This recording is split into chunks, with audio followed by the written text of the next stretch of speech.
Good afternoon. We are the Kentucky Solar Garden Cooperative from the Craft Academy. My name is Garrett Flynn. I'm Haley Winters. I am Sydney Winters. And I'm Cassie Davis.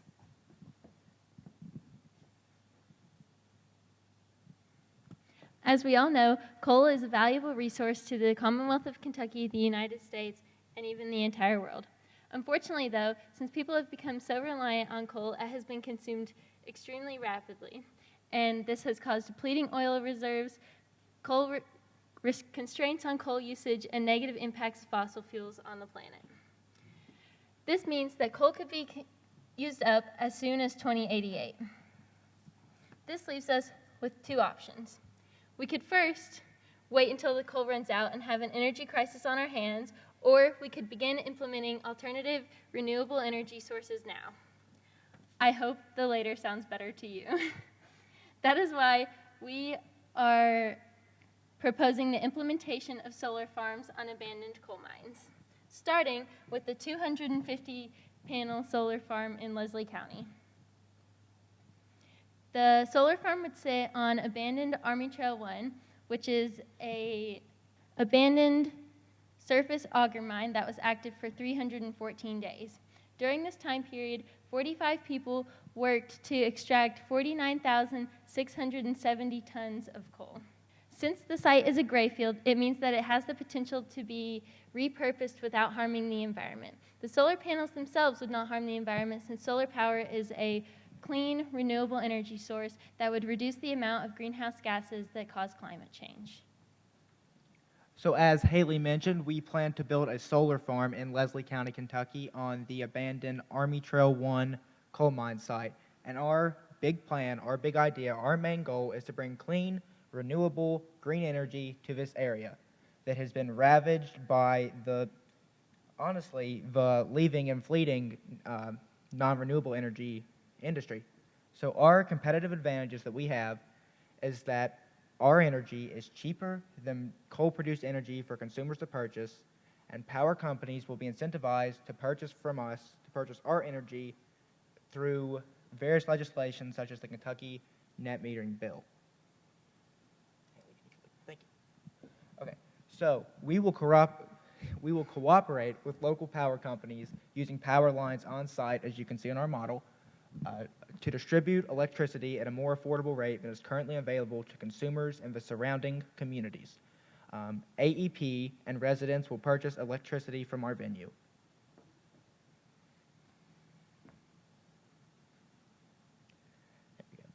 So Kentucky Solar Garden Cooperative is, you guessed it, it's a cooperative. So the solar panels are going to be leased out to members of the community for 25 years, and that will cost them $500. Now, this can be paid all at once. This can be paid over the series of 25 years. It's whichever works best for them. Credit. Yes. What? Yeah. And then this will give them credit off their electric bill from AEP based on how much their solar panel produces per month. And then, of course, that'll be over the 25 years. Kentucky Solar Garden Cooperative will be a limited liability company, which means that our members, our AEP, will not be associated with any of the debts we may accumulate over the course of our tenure. Management team.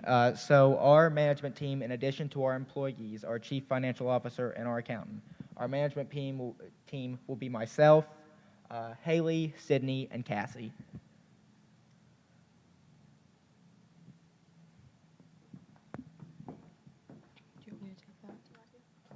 So, solar energy is the fastest growing industry in the United States of America, and recently in Kentucky, the price of solar energy has fallen by 43%. Our main solar competitor would be Solar Farm 1 in Winchester. It is much larger than us, but it does not span as far as Leslie County. And our other competitors are, of course, natural gas, oil, and coal. Our target market would be surrounding power companies like the American Electric Power Company and the surrounding community, which can purchase electricity from the power company. We will also have a website, social media, and ads in the local newspaper to promote our business to Eastern Kentucky. The initial cost to start our project is $350,000, but it decreases to $261,000 after a government grant for renewable energy, and we will receive our initial investment from loans. The total costs include the land lease, road reconstruction, insurance, maintenance, marketing, loans and interest, solar panel installation, the fence construction, and miscellaneous fees for our employees such as computers, as well as the salaries for our chief financial advisor and our accountant. Our revenue will come from our stakeholders, which are the people that purchase the power from the power company, and the amount of energy that we sell per year. So our break-even point is whenever we produce 5,166.90 kilowatts of power. We expect to sell 102,375 kilowatts per year, and we base this off of the solar rate that this part of Kentucky gets. And we predict that we will make $1.4 million over a year. So our consumers will get tax credit, which is an incentive. They will get 30% off of their taxes, and they will also get $25 per year.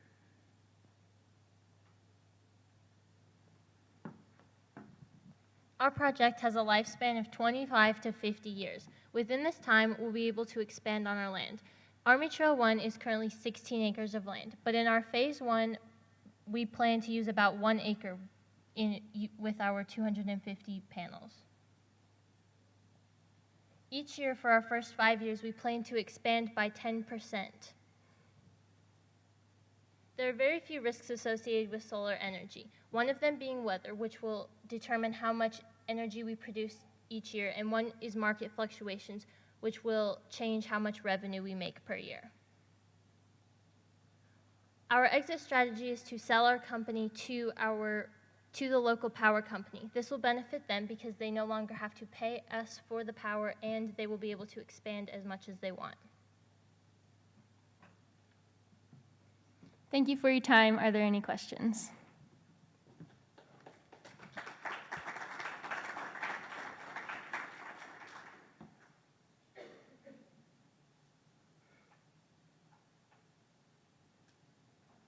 I have a question.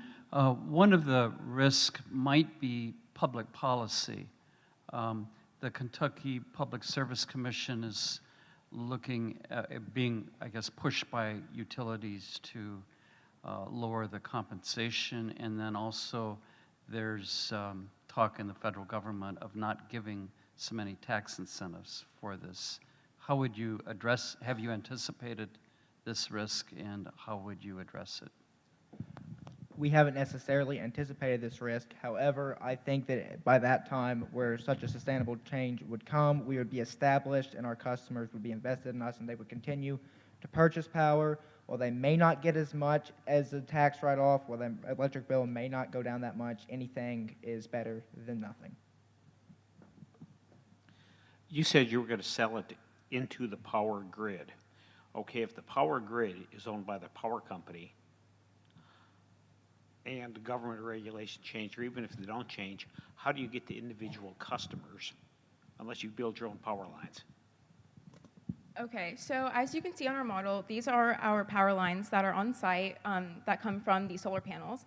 And the power company puts a grid inside of this area to get the power to the people, and that's why they are purchasing the power from us to resell to the customers that they have. Yes, but it has to go to the power company, and then the power company resells it. So you really can't sell to residents or communities directly other than going through their power company's lines, and there's not a, how do you say, a usage agreement for those power lines. Subsequently, you have to sell to the power company. Yes, we know that. Our only customer is the power company, and then the customers of the power company can lease however many parts of the panels they want, and we get money from that as well. I think you mentioned that your site was located on an old auger mining operation. I guess auger mining typically isn't done at the top of the mountain. What kind of sunlight do you expect to get at your site? So the way our site is set up is we put the panels on the side of the mountain where the surface is already cleared, but because it's facing southeast, we'll get maximum sunlight throughout the day. The land from the mine is also still intact, so it would be fine to put the solar panels on top. I noticed you do not have a fence around this, and how are you going to address the issue of theft, especially of copper? We do have a fence. It was in our PowerPoint. It's kind of hard to see. I apologize. I don't know how well you can see that. There it is. It's in this. There are metal rods here. It would be a 6-foot-high chain link fence, barbed wire on top, which would protect our solar panels. Something else I want to point out about this model is maybe a little uncouth, but I'm going for it. If you see here, we have functioning LEDs from our functioning solar panels, and the more light you give them, the better it works. See, if you look there, completely dark. So this is our functioning prototype of our final product. You will sell, sorry, you finished? You will sell the panels to the customers directly, not to the power company, is that correct?